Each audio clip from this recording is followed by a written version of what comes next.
Finally, I'm here to give you guys my review of Stranger Things Season 3. I've been meaning to do this for a little while now, but I've just been busy with work and really tired, but I'm finally here today to give you my review of the third season of Stranger Things. But real quick before I get into this review, if you're new here, be sure to like this video and subscribe to my channel.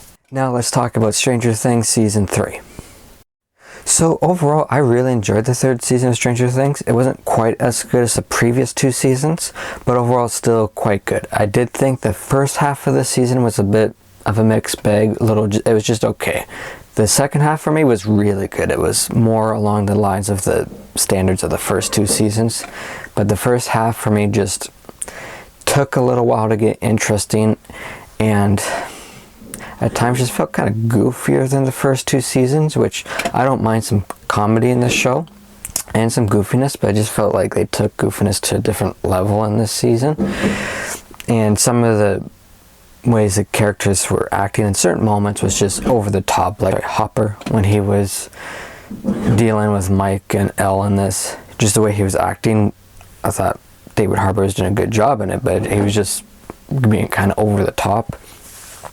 And the first half of the season I thought really dealt more with just the teenage drama stuff, which can be fine, but after a while it's just like, okay, I'm not as interested in this as the main stuff going on.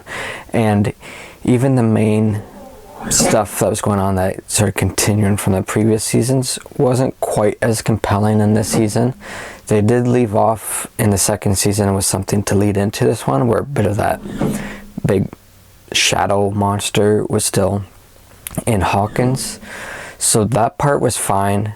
And then the other part of that story is the Russians are now in Hawkins underneath the mall doing experiments to like open up the underneath or something.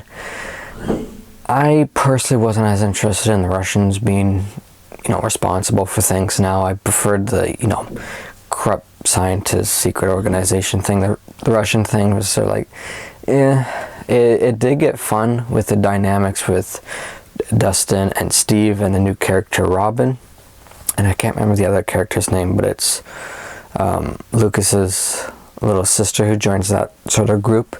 That part I thought was really fun, and maybe the best part of this season, when they work at the mall and then they sort of discover that the Russians are working there. And their whole dynamic is a lot of fun. It has probably the most laughs for me.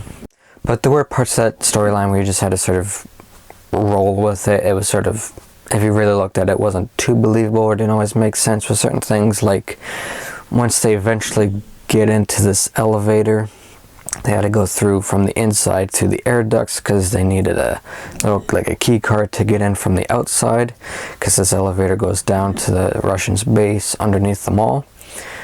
Well, they were able to open the door to let people into the elevator from the inside without one of those access keys. But then to do anything else, the elevator wouldn't let them do that because they didn't have an access key. So it's sort of like, I think they were sort of getting around corners there that they would still need an access key, but they needed them to get in there, so they had to sort of bend the rules a bit. So it's that, and then you sort of think, okay, these are teenagers or even very little kids, not quite teenagers yet, figuring out the Russians have infiltrated, I guess, Hawkins and figure out the secret code and how to get into their base. That's sort of like, yeah, they're smart, so you can buy into some of it, but then parts of it are like, I'm not too sure. Also, when they're in the Russians' base, they're just wandering around. It's like, so not a single camera in that base?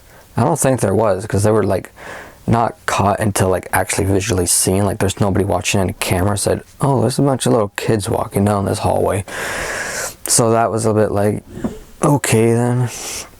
But yeah, other than that, it was fine. It made up for with the dynamic with those characters. I thought that was a lot of fun. I enjoyed Robin. She was the new character in this season. I really enjoyed her. And in this season, they sort of move away from Will, who was the one who sort of was focused on, or at least focused on in the sense of his character's a lot more important in the first two seasons.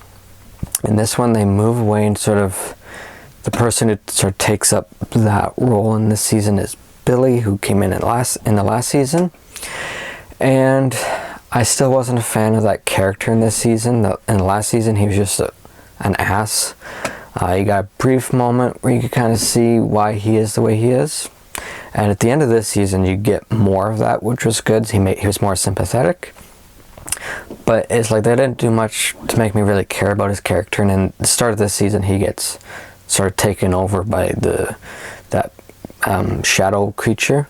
So it's like, okay, it's hard for me to feel for the character because I don't care for the character. I will say the actor who plays him though did a great job. There's some scenes where he did a very good job with his acting. So the actor I thought was great. The character just still weak for me. Like I remember in the last season there were sort of moments where they were sort of suggesting he may have been a racist with some of his comments towards Lucas, but they never delve into that he really is or why he is like that. So yeah, there's that. And then at the end of the season, he gets a nice moment where he sort of redeems himself for the stuff he had done while being sort of possessed. And his nice moment with Max, his stepsister, who he didn't have a good relationship with at all. He was very mean to her, where he sort of apologizes, which was nice. I will say though, Max, I can understand her being upset, but she was really, really sad about his death. And I was like, would you be that sad when you two hated each other? There didn't look like there's any moments where they got along ever. So I don't know, maybe. But yeah, so that I felt more for the character towards the end when you saw a bit more of his sort of backstory. So yeah, there were definitely parts of the season that were just a mixed bag for me, but there was fun. Definitely in the second half of the season, they sort of bring back more of the intensity and sort of horror aspects from the first two seasons. So it got a lot stronger for me in the second half, and that half really saved it, where I'd say I did quite enjoy this season.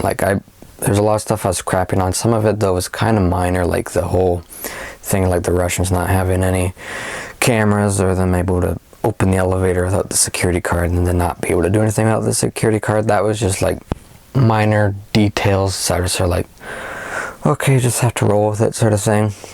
But overall, I thought it was good. The characters, for the most part, are likable. Steve, for me, is the character that's progressed the most, where I didn't really like him in most of the first season, but he's become a much better character in my opinion with the second and third season, and I'm sure they're going to continue that with the fourth season, which I'm very excited to watch.